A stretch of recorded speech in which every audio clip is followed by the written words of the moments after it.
I'm Emily Carter, 32 years old. In my family, silence was survival because every word risked becoming the punchline of my brother Ryan's jokes. At our house in Corpus Christi, Dad's pride was always hanging on the wall. Navy plaques, medals, faded photos. All reminders that men like Ryan were born to be celebrated, while daughters like me were told to stay quiet. I remember the night I came home clutching a first-place math certificate. My hands were shaking with pride, ready to be seen. Dad glanced once, muttered, "That's nice," and turned back to seasoning steak for Ryan's football game. My award curled at the edges on the counter, forgotten, while the house cheered Ryan's single touchdown like it was a war won. That was when I understood. In my family, applause was inherited. And silence, that was my place. Ever been erased at your own dinner table? If you know that feeling, stay with me. Because my story didn't start in the Pentagon or a courtroom, it started that night, in a kitchen filled with steak smoke and laughter that was never meant for me. The smell of vinegar clung to the kitchen tiles that summer evening in Corpus Christi. It blended with the faint staleness of beer bottles stacked along the counter, half drained and forgotten. Navy plaques and faded photos of Robert Carter's shipmates cluttered the living room walls, anchors and medals shining dull under the yellow light. It was a house where the sea followed us home, salt in the air, grit underfoot, and discipline disguised as laughter that always seemed to lean Ryan's way. I still remembered how my brother once broke the cardboard volcano I had spent a week painting for school. He leaned his little elbow too hard, plaster cracking, red paint flaking like dried blood. The moment I gasped, he smirked, pointed toward the calico cat napping in the corner, and spun the story before I had even opened my mouth. "The cat knocked it down," he announced. Robert glanced over his shoulder from the grill, spatula in hand, and chuckled. "Guess that's what happens when you bring a cat into science, Em." No one questioned Ryan. Not then, not ever. A few weeks later, I stood stiffly in the kitchen with a certificate clutched in my hands. My math teacher had written my name in swirling cursive. First place in the district problem-solving competition. I wanted to burst with it, to tell them I had solved the bonus questions no one else managed, that the principal shook my hand. But when I held it out, Robert barely glanced at the paper. "That's nice, honey," he muttered, already pulling raw steak from its wrapper, salt falling like a blessing over red meat. "Ryan's got a big game tonight now, that's something to celebrate." The sizzling on the grill drowned my small voice. Ryan swaggered in, already in his jersey, helmet dangling from his hand, cheeks flushed with expectation. "Dad think we'll win?" Robert clapped him on the shoulder and nodded, eyes glowing with pride. The award in my hands drooped, curling at the edges as the air conditioner rattled.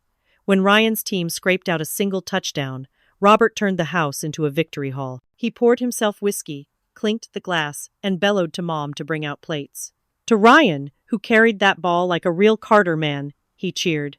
Linda set the dishes down gently, gave me a glance sharp as glass, but softened with weary love, and whispered, "Be the reasonable one, Emily. Don't spoil his night." I stood in the corner unseen. The Navy portraits loomed above me, stern men with medals, their pride frozen in frames. The kitchen smelled of charred steak and cheap alcohol, the clatter of laughter rising around the table. My award sat forgotten on the counter, a piece of paper wilting in the heat, while Robert raised his toast high and Ryan basked in the glow of attention that never dimmed. The salt from the Gulf drifted through the open window, mingling with the burn of resentment in my throat. I pressed my palms together, small fists shaking, but no words came. It was always Ryan who got the stories, the applause, the excuses. For me, there was only silence, and the reminder that in this house, silence was survival. That night, I pressed my forehead against the window glass and whispered, "One day, I'll prove them wrong." He went to war with fists and swagger. I went with silence, books, and a uniform stitched with expectation. The first months at Texas A&M tasted of coffee gone cold in library corners and the iron tang of sweat on the parade ground. I had traded the cramped kitchen of our Corpus Christi house for the long corridors of the ROTC building, where every creak of boots reminded me of the gulf between me and my brother. Ryan had already enlisted, head-shaved clothes, his body fueled by bravado and the promise of combat. He sent back letters laced with jokes, like scars written in ink, bragging about how many push-ups he could do, or how his sergeant barked louder than Dad ever had. Robert read those letters out loud at the dinner table like they were scripture, while Linda smiled with tired pride. I studied alone under fluorescent lights, textbooks spread across my lap, drilling equations and strategy, with a stubborn quiet no one applauded. My scholarship depended on it, and the uniform I wore was more than cloth. It was proof that even without cheers, I could march forward. Robert's old mantra still rang in my ears. Rank is just cloth. Real work is sweat and blood. He had always used it to prop Ryan higher, as if my work was paper thin. But every morning I laced my boots, straightened my shirt, and let the words harden me rather than break me. Ryan came home from basic training like a conquering hero. The neighbors gathered on the lawn, slapping his back, listening wide-eyed as he spun stories about drill sergeants and mud-soaked nights. He spoke louder than necessary, his fists slicing the air with every detail, and they loved it. Robert poured him a beer even though he wasn't 21, raising a glass to his son, declaring, "That's a Carter man!" My name never came up. Meanwhile, I quietly climbed through the ranks of my ROTC unit, outpacing expectations. I qualified on the range with precision, earned commendations for discipline, and tutored others who struggled. There were no parties waiting for me. I mailed my own invitations for my commissioning ceremony, typing addresses with steady hands, hoping they might come. When the day arrived, rows of uniforms lined the hall, polished shoes reflecting the solemnity of the moment. My parents' seats sat empty, cold as stone. I saluted, received my bar, and felt a mix of triumph and hollowness. Outside, the sun was merciless, pressing heat into my skin, but inside, I was cold. I checked my phone after the ceremony, hoping for a call. What I got was a text from Ryan. "Congrats, Officer Barbie." 2 words dripping with mockery, like confetti soaked in disdain. I laughed, a sound brittle enough to cut glass, the kind of laugh that filled no space and healed no wound. I pressed the phone to my chest, eyes closing against the weight of silence that trailed me from childhood into this new chapter. Then I whispered to the empty air, "Maybe one day you'll respect me." By the time I earned major, I thought I'd escaped his shadow until he laughed loudly inside my briefing room. The fluorescent lights at Fort Meade hummed faintly, steady as the clock that ticked toward the start of my cyberops briefing. I had spent weeks shaping the presentation, balancing technical jargon with operational clarity. The screens glowed with encrypted maps, nodes like constellations of threats blinking across the digital battlefield. My uniform was crisp, bars polished to a mirror sheen. This was my space, my authority. Yet the moment the door opened, the familiar cadence of boots and that low, knowing laugh unraveled the confidence I'd stitched together. Ryan slipped in, late as always, carrying himself not with respect for the room, but with the smugness of a man convinced every room belonged to him. He wore staff sergeant stripes, and though his hair had thinned, his swagger hadn't. He leaned back in his chair in the last row, arms crossed, smirk widening as our eyes met. My throat tightened. I had faced classified data breaches, hostile simulations, and the scrutiny of higher command, but nothing cut sharper than that look. I launched into the briefing, pointing to attack vectors traced across the map. My words were precise, each line rehearsed until it fit like armor. Sergeant Miller tapped at his laptop near the side wall, feeding live stats to the screen. The room was quiet, attentive until Ryan chuckled under his breath. The sound rippled, disrespectful, and calculated. "Funny thing," he said loudly, "enough to pull eyes away from me. We've got a whole hour for PowerPoint, but not one for real training in the field." A few officers shifted in their seats. I kept my posture straight, fingers tight around the clicker. Colonel Harris, seated near the front, did not flinch. His weathered face gave away nothing, his hands folded like stone on the table. He neither stopped Ryan nor encouraged him. That neutrality felt heavier than reprimand. I pressed forward, voice firmer. "The adversary doesn't storm gates with tanks anymore, Sergeant. They exploit ports, protocols, and passwords. Our battlefield looks like this." I gestured at the glowing network map. Ryan leaned forward now, theatrically sighing. "1 hour in combat beats a lifetime of PowerPoints." The words sliced through the room, the sneer in his voice deliberate, meant to draw laughter. No one laughed. The silence afterward was louder than any applause could have been. My chest burned, but I caught movement from the side. Sergeant Miller, eyes narrowing, fingers pausing above his keyboard. Subtle, quick, his gaze flicked toward Ryan's chest. I followed it. For a moment, the world sharpened. The badge pinned to Ryan's uniform wasn't the right color for this room. His clearance didn't match the briefing level. He wasn't just mocking me. He wasn't even supposed to be here. My pulse quickened, but I kept my face steady. Outwardly, I clicked to the next slide. Inwardly, a thought began to coil like smoke. "What are you doing here, Ryan?" And as I locked eyes with him across the sterile glow of the room, I saw it the arrogance of a man too sure no one would ever check. In our house, even bricks and beams became weapons. The Carter kitchen smelled of cinnamon and cedar, though the scent barely softened the cold edge of Christmas that year. Outside, Corpus Christi lights blinked along the rooftops, a fragile cheer masking the storm inside our walls. The house itself seemed to lean with memory. Navy plaques on one wall, faded photos of Ryan in uniform propped proudly on another. My own certificates tucked into frames I'd mailed home years ago were hidden near the laundry room, their glass dulled by dust. Robert stood at the counter, carving ham as though wielding a judge's gavel. His voice rose above the clatter of silverware.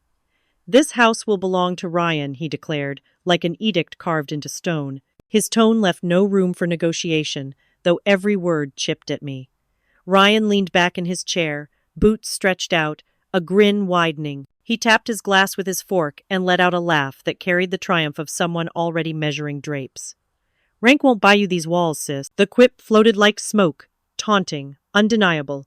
Linda moved quickly, smoothing her apron with hands that never stopped trembling. "Emily, please," she whispered, eyes darting to me as though I were the only one capable of igniting flames. "Keep the peace. It's Christmas." Her plea was a bandage too thin for a wound this deep. I stared at the wood beams overhead, the same ones that held echoes of our childhood, the shouted praises for his touchdowns, the silence after my awards. Those beams had become bars of a cage, reminders of a hierarchy cemented long before I could fight it. My jaw tightened. Years of obedience pressed against my chest, but something cracked. "Rank isn't cloth," I said, my voice steady but low, like steel sheathed until now. "It's years of work you'll never understand." The words landed like sparks on dry timber. Ryan's grin faded into something sharper. He leaned forward, elbows on the table, eyes narrowing as though to etch his threat into me alone. His breath carried the faint scent of beer, his voice dropping to a blade's edge. "Then let's see if your rank saves you next time." The room fell silent, save for the hum of Christmas lights outside, blinking, as though even they were warning of what was to come. If he wanted to turn my career into a stage, I'd let him, only this time. I'd write the script. The apartment was quiet, except for the low hum of my laptop fans and the faint whistle of wind against the balcony windows. The glow of twin screens threw pale light across the room, painting my walls in shades of vigilance. The kitchen clock ticked past midnight, yet my pulse beat steady, even deliberate. Tonight was not for sleep, it was for control. Robert's voice echoed in memory, the old mantra he'd repeated like gospel. "Outrank if you can't yell." I used to hate the phrase, a crude distillation of his world where noise and muscle mattered more than discipline. But now, twisted in my own way, it became fuel. If Ryan was determined to barge into my work again, then I would make sure the walls of protocol, security, and hierarchy closed in on him the moment he stepped over the line. On my screen, rows of names and badge IDs scrolled past, each one tied to the entry logs of tomorrow's secure facility. I highlighted Ryan's identifier, or rather, the absence of one. His clearance had expired 2 months ago, yet he strutted as though rules bent around him. My fingers flew across the keyboard, configuring alerts in the log system. One ping at the wrong entry, and the oversight would become undeniable, captured in digital stone. A secure message blinked in the corner of my screen. I clicked it open to find Sergeant Miller's calm text. "I'll back you, Major," quietly. "Harris doesn't need to know yet." Relief softened my shoulders. Miller was meticulous, a man who saw what others ignored. If tomorrow went the way I intended, his testimony would be the thin but vital line between exposure and dismissal. I typed back quickly.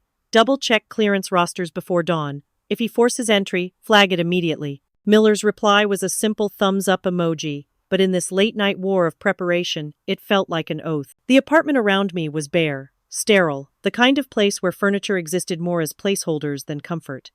On the coffee table, my notes spread like battle plans, annotated in black ink. I rehearsed each section of my briefing, the words crisp, the timing exact. Not a syllable would betray my unease. I spoke aloud, pausing in front of the mirror to study my reflection not for vanity, but for composure. Calm, authoritative, unshaken. The bitterness of old patterns tugged at me, years of being dismissed at the dinner table, belittled in living rooms and family gatherings. But here, in the sanctuary of code and procedure, I had forged an arena he could not so easily twist into mockery. I wasn't the child with a broken science project anymore. I was the officer with control over the locks, the lists, and the truth itself. I leaned closer to the screen, double-checking the system logs one last time. Each entry shimmered with precision. Tomorrow, if Ryan so much as flashed a smile at the wrong doorway, the record would trap him better than chains. Breath fogged faintly against the glass of my window as I whispered, almost like a vow. If he walks in tomorrow, it won't be my humiliation, it'll be his undoing. The words steadied me, wrapped around me like armor. And then, just as I shut the laptop, the phone on my desk buzzed. The vibration rattled against the wood, sharp and intrusive. I turned it over, expecting another quiet nod from Miller, but the name lit my screen like a challenge I'd already rehearsed to face. Ryan. The message was short, cocky, a signature of his swagger. "See you at the big show, sis." My thumb hovered over the screen, the silence of the apartment pressing down heavy, while the clock ticked past another minute. The stage was set. He walked into the one room I'd bled years to earn, smiling like he owned the air itself. The skiff was chilled, its walls built for silence and precision. Every officer in the room had surrendered their phones, their access logged, their clearances verified down to the digit. The air itself seemed heavy, as if laced with the weight of secrets. I stood at the podium, pulse steady against the starched fabric of my uniform, watching the last few officers settle into their seats. Then the door opened.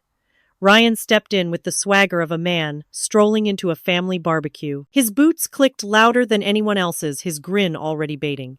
He moved down the aisle without hesitation, even as the glow of the scanner caught his badge and pulsed amber instead of green. He didn't pause. He didn't care.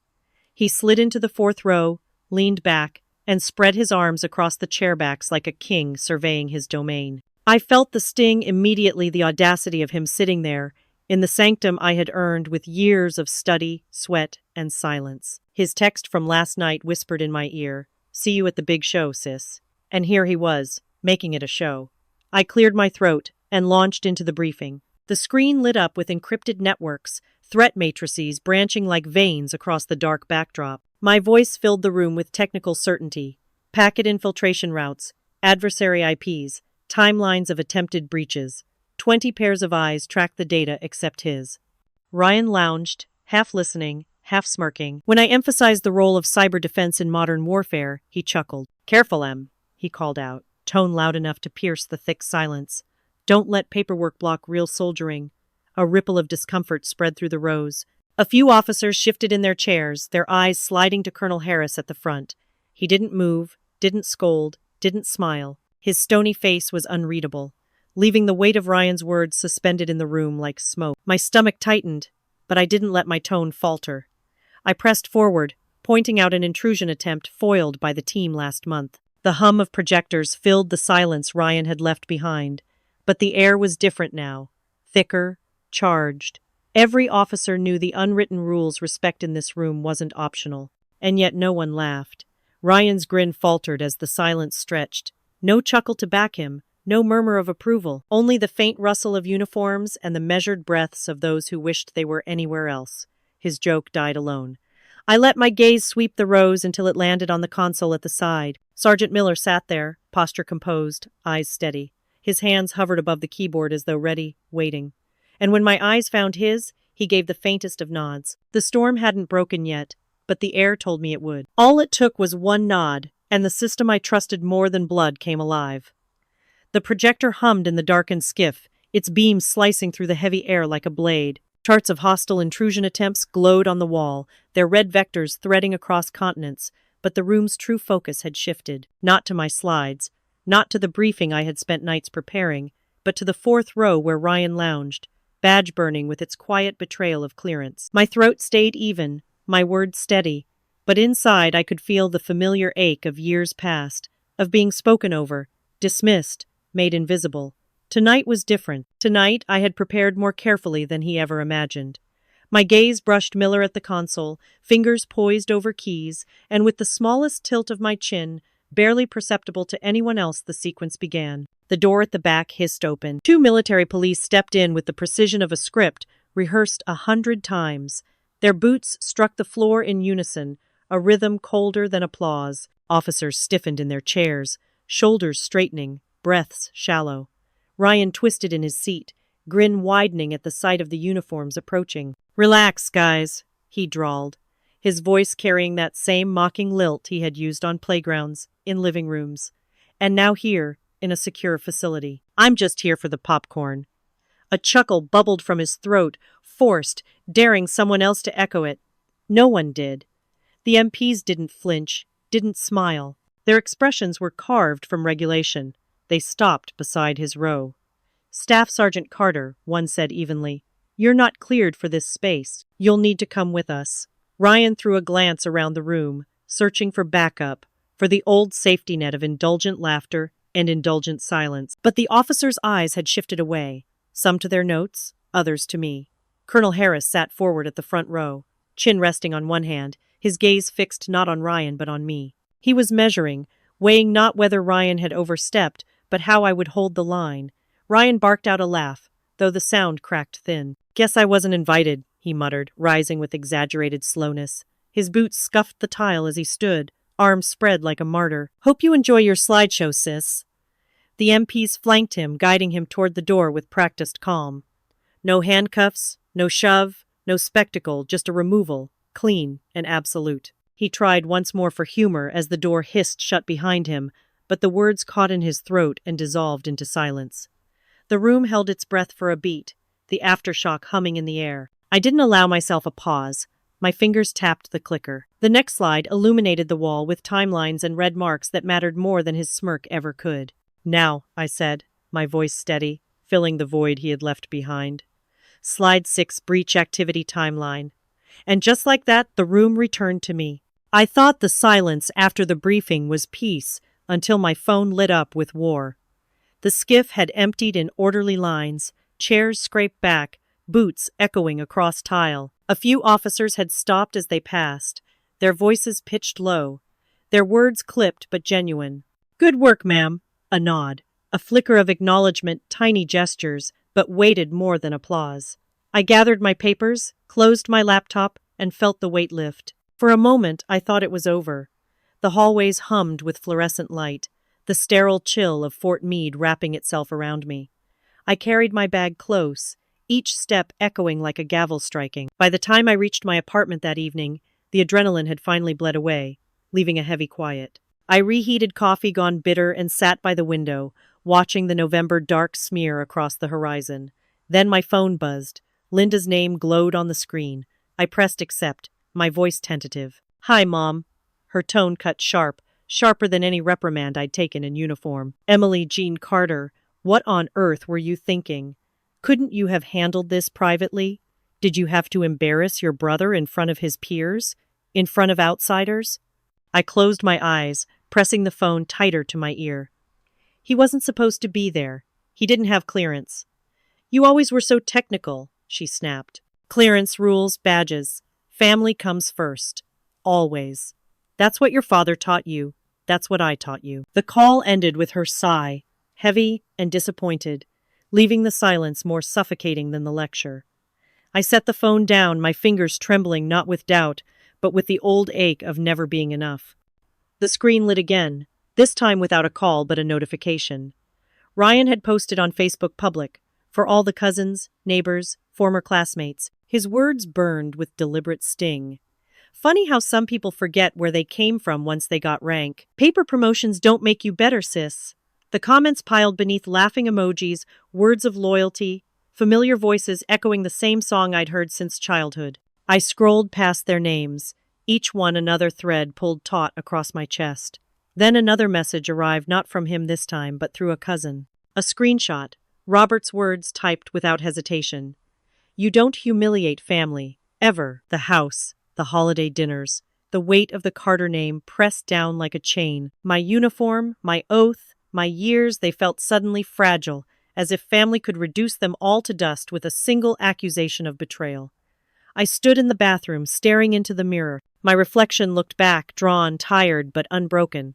My lips moved before I could stop them, the whisper sliding across the glass like a vow I wasn't sure I could keep. "Justice, it seems, has a price tag. If he wanted a war of reputation, then evidence would be my weapon. The Cyber Division office hummed with the low throb of machines, fluorescent lights, glinting off rows of monitors that blinked with encrypted logs and timelines. Outside, December pressed cold against Fort Meade's walls, but inside, the air felt hotter than any furnace. This wasn't just a meeting, it was the first volley in a counterstrike I'd been waiting my whole life to launch. The review panel sat around a long, polished table. Colonel Harris at the head, his gaze cool and unreadable. Two investigators with legal pads already open. Sergeant Miller stiff-backed, uniform crisp, face drawn in nervous determination. I placed the evidence packet in front of me, its edges worn from the number of times I had rehearsed this moment alone. Harris cleared his throat. "We're here to assess the unauthorized entry during Major Carter's classified briefing. Facts only." Miller spoke first, his voice steadier than I'd expected. "The entry logs confirm Staff Sergeant Ryan Carter used a badge without the necessary SCI clearance. The system flagged it. I reviewed the logs personally." He slid a printout across the table, the lines of code like scripture to me, proof etched in black and white. The investigators leaned in, pens scratching. One asked, "Were these logs altered?" Miller shook his head firmly. "No, sir. Chain of custody intact. Integrity verified." His eyes flicked to me, then away, but I caught the faint trace of loyalty in the gesture. I added carefully, "This was not a misunderstanding. Access to that skiff is strictly controlled. He wasn't authorized, and his presence compromised the integrity of the room." The words left no room for softness. This was steel, not silk. Ryan wasn't here to defend himself, but his shadow sat heavy in every chair. The panel knew his name, his record, the aura he had crafted outside these walls. But here, protocol was the god they worshipped, and protocol had been broken. Colonel Harris finally leaned forward, his eyes cutting to me, then to the others. Protocol was followed to the letter. His voice had the weight of judgment, and with it, the shift became real. By the week's end, the notice went out. Staff Sergeant Ryan Carter, officially suspended, removed from the deployment roster. The words stung sharper than any bullet for a man who had built his identity on the battlefield. For me, it wasn't triumph so much as relief, a line drawn, an order finally honored, but victory was never clean. That night, back in my apartment, the glow of the laptop cast long shadows across the floor. A message slid into my inbox, no name attached, only the venom of anonymity. "You didn't just ruin him, you ruined us all." The words hung on the screen, colder than the December wind outside, promising that this war was far from over. Even bricks and beams were drafted into our war this time. The battlefield was inherited. January 2024 draped Corpus Christi in a thin winter chill, but inside the Carter house, the air burned hotter than summer asphalt. The dining room table sagged beneath the weight of roast chicken, mashed potatoes, and silence so thick it could suffocate. The house, with its patched walls and crooked photos of Navy ships, had always been Robert's shrine to the life he thought he had lived and the one he demanded we honor. Tonight, it was also the arena. Robert cut into his chicken with the same finality of a gavel strike. "This house will belong to Ryan," he declared. The same words he had used years ago, only now they carried the desperation of a man trying to keep his kingdom intact. Suspension doesn't erase blood. This roof stands because of family. Ryan, slouched in his chair, looked more wolf than soldier. His uniform hung in the closet now, traded for civilian jeans and a smirk that dripped contempt. He swirled his glass, then leaned forward with a sneer. "Rank won't buy you legacy, sis." His tone carried mockery, but beneath it was the raw edge of a man who had lost the war he thought he'd already won. The words clawed at me, but I steadied my breath. My eyes traced the wooden beams above us, the same beams that had held his laughter as a child and my silence. I set down my fork, spine straight. "Legacy without honor is rubble." The statement fell quietly, but it struck the table like stone. Linda's fork froze halfway to her mouth, her eyes flitting between us as if searching for cracks she could plaster over with maternal pleas. For a moment, only the ticking of the kitchen clock filled the space. My phone buzzed against my thigh, and when I glanced down, the message glowed sharp as a blade. "Promotion board is watching." Colonel Harris's words. A reminder that, even as my family tried to bury me under their bricks, the institution I'd bled for was finally lifting its gaze in my direction. Ryan noticed the flicker of my eyes. His hand gripped the stem of his glass until it trembled, then he slammed it down, the sound exploding like gunfire. Red wine splattered across the tablecloth, a stain blooming like a wound. His voice cut through the room, low and venomous. "I'll drag you down before I lose everything." The house shuddered with the force of his fury, the beams overhead groaning like they knew they'd been conscripted into yet another battle. The envelope bore the weight of every silence I'd swallowed summons to a board that could end my career. It sat on my desk like a landmine, its plain manila surface almost mocking in its simplicity. No fanfare, no warning, just the institutional stamp of the Department of the Army in black ink. My name typed neatly, as though the machine that spat it out had no idea it was etching a scar into everything I had built. I slid my thumb under the flap, my pulse hammering against bone, and unfolded the crisp sheet inside. Notice of Board of Inquiry, words that tasted of ash, a formal summons. They wanted me to answer for alleged conduct unbecoming words that I knew carried Ryan's fingerprints.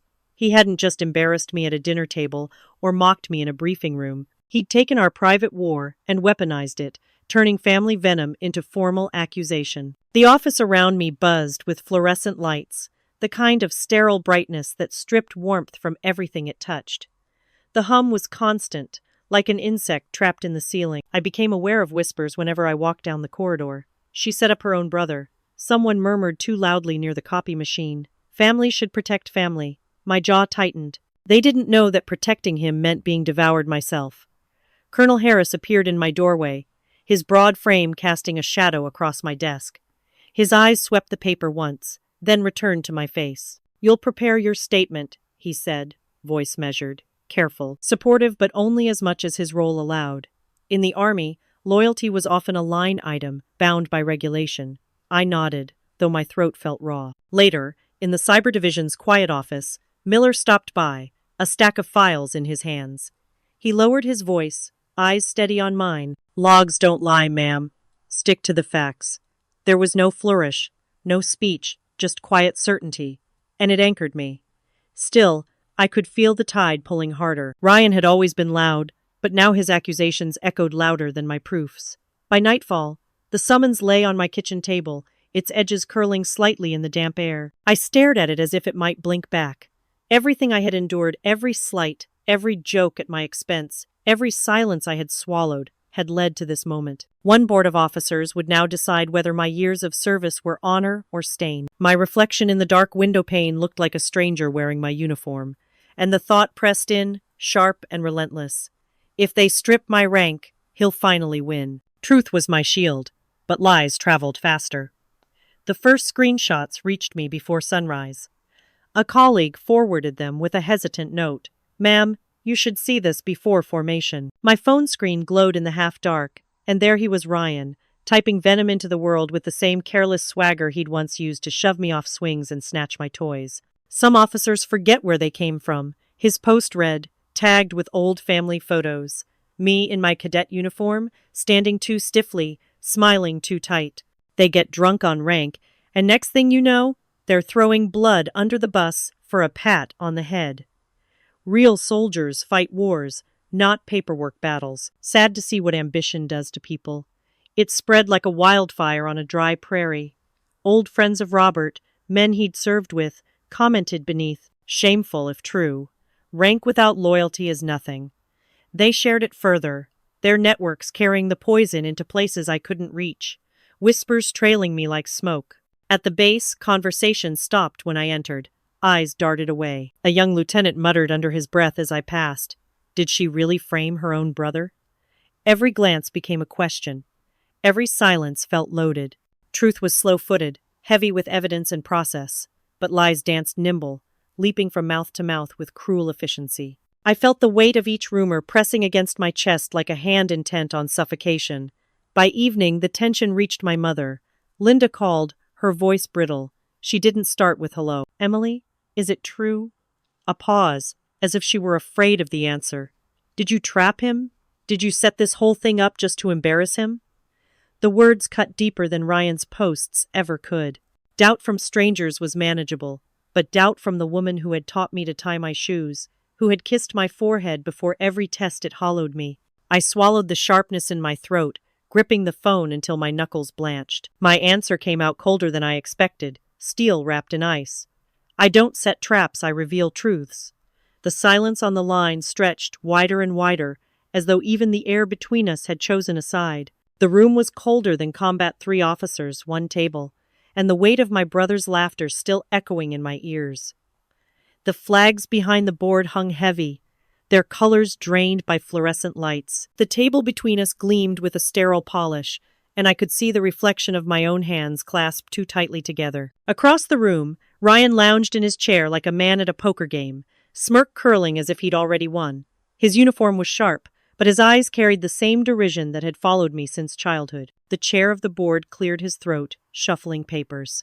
We are here to examine allegations of misconduct regarding the events of November 2023. Sergeant Ryan Carter, you allege that Major Emily Carter acted with personal malice. You may begin. Ryan stood, all swagger and wounded pride. This isn't about clearance or protocol. This is about her, about years of her trying to one-up me. She humiliated me in front of officers, dragged our family name through the mud. She wanted to prove she was smarter, better. Rank doesn't make you right. He spat the word rank like it was a disease. I forced my voice steady. This isn't about rivalry. This is about the integrity of classified environments. The log files show his badge was not authorized. The security system flagged it. The entry was recorded. The process was followed. Sergeant Miller stepped forward when called, his voice measured but firm. The access control system was cross-checked. The logs align with the timeline Major Carter submitted. No manipulation, no errors. What happened was exactly what the data shows: unauthorized presence. The board members' eyes shifted from him to me, then back to Ryan. Their silence was sharper than any cross-examination. Ryan's composure cracked. His voice rose, ragged with years of grievance. She always thought she was better ever since we were kids. Every damn ribbon, every damn book she held over me. She set this whole thing up just to... His words broke off in a growl. The outburst hung in the air, echoing against the bare walls, before settling into a silence thick enough to suffocate. The chair adjusted his glasses, expression unreadable, and then turned to me. Major Carter, he said evenly, do you have a final statement? Justice stripped him of duty. Family stripped him of legacy. The storm rolled heavy against the windows, rain slashing sideways, as if the sky itself wanted to pound sense into the walls of the Carter home. Inside, the air was thicker than the weather outside, the scent of old wood and fried grease mixing with the raw edge of tension. Ryan sat slouched on the couch, arms folded across his chest like armor. His face was pale from weeks of humiliation, his anger simmering just below the surface. Robert stood near the mantel, the navy plaques and medals behind him casting shadows on the wall. His voice came out rough, clipped. The board's decision is final. You're reassigned. Desk duty. He didn't look at Ryan when he spoke. His eyes, for the first time in my life, turned toward me. A man who can't guard clearance can't guard this house. I froze, the words pressing into me with a weight I wasn't ready to carry. His hand went into his pocket, then out again, holding the tarnished ring of keys. They dangled between us, catching the dim light of the room like a verdict passed down. His jaw clenched as if the act of offering them was a betrayal of his own bloodline. Ryan's voice cracked like a whip. You'd rather give her everything than stand by your son? Linda shifted uneasily in her chair, wringing her hands. She looked from Ryan to Robert, then to me, as though trying to stitch together a family that had already torn at every seam. Her lips trembled before she spoke. Maybe your father's right. Maybe the house should go to the one who's proven they can protect it. Her eyes landed on me, soft and guilty, as though she were admitting to a sin. Ryan surged up from the couch, eyes wild. This isn't about clearance. This is about loyalty. She turned on me, turned on us, and now you're rewarding her? You'd burn your own son for her sake? His fists curled, his whole body trembling with fury that had no outlet.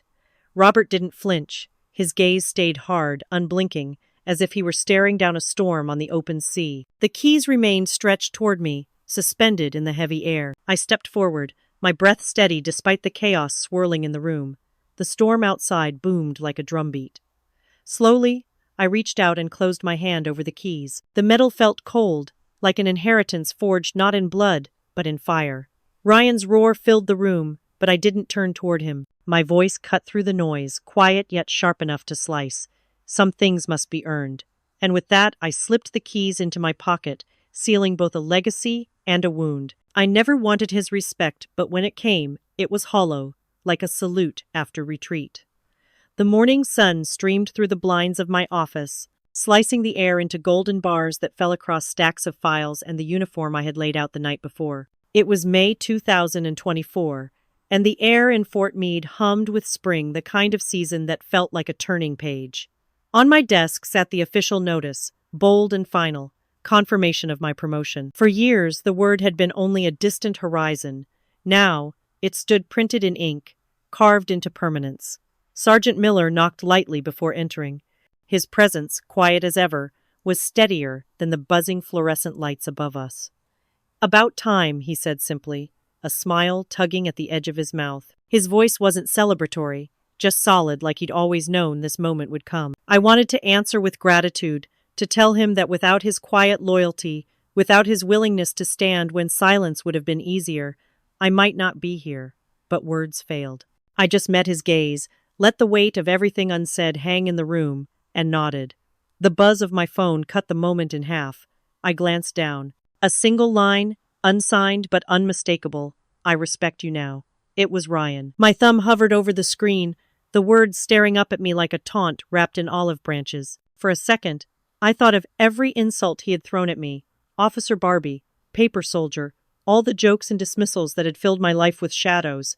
And now this. Respect, when his career was stripped bare, when his inheritance was gone, when his pride had collapsed under the weight of his own choices. It felt like being handed counterfeit money after years of being robbed. I pressed delete. No reply. The air felt lighter. When the time came, I stepped out of the office and walked toward the ceremony hall. The hum of conversations grew louder, the rustle of uniforms, the shuffle of boots against polished floors. Colonel Harris stood waiting near the stage, his nod firm, unspoken approval in the set of his shoulders. As I climbed the steps, my breath caught for a heartbeat, not from nerves, but from the sheer clarity of the moment. Every silence I had swallowed, every bruise from being overlooked, every word of scorn had led here. The hall fell quiet. My boots struck against the wood. I faced the flags, the officers, the expectation hanging in the air. And then I raised my hand in a sharp salute. "Rank isn't cloth, it's the truth you stand by." The words left me steady, final, echoing back through the chamber like a verdict, not just for me, but for everything I had fought to reclaim. The echoes of betrayal that once silenced her were finally drowned out by the sound of justice prevailing, leaving the oppressor stripped of both pride and legacy. The story reminds us that fairness does not arrive by chance, it must be fought for, even when it comes late, because its arrival resounds more powerfully than the lies that tried to bury it. When injustice is met with unwavering courage, the verdict endures beyond the moment, shaping lives and restoring dignity. No wall of deceit can withstand the tide of truth. Like, share, and subscribe, then drop your thoughts in the comments. Type 1 if you felt the same pain and triumph, or 2 if the story left you wanting more.